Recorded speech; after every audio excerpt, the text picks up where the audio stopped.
ముఖ్యమంత్రి చంద్రశేఖరరావు గారు మంత్రివర్గంలో ఒక్క ఆడబిడ్డ కూడా మంత్రిగా లేకపోయినా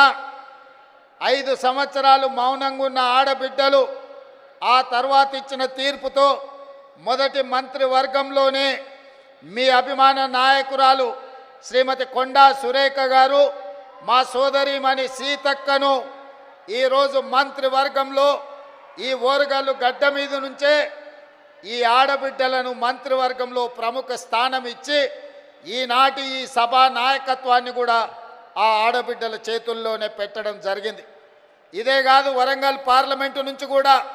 డాక్టర్ కడియం కావ్యను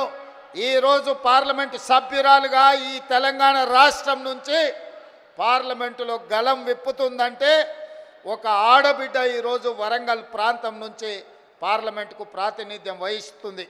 అదే కాదు, పాలకుర్తిలో మీకు తెలుసు, ఒక రాక్షసుడు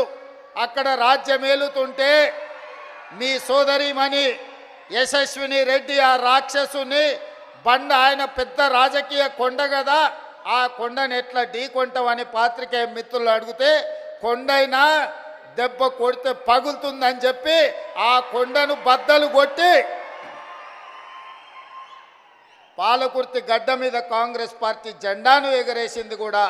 ఈరోజు ఆడబిడ్డనే అన్న సంగతి నేను ఈ సందర్భంగా చెప్పదలుచుకున్నా. ఇవాళ మన తెలంగాణ రాష్ట్ర ప్రభుత్వానికి చీఫ్ సెక్రటరీగా ఆడబిడ్డనే ఉన్నది. ఈరోజు మహిళా అధికారులు అనితా రామచంద్రన్ గారు కానీ, దివ్య గారు కానీ, ఈరోజు సృజన గారు కానీ వరంగల్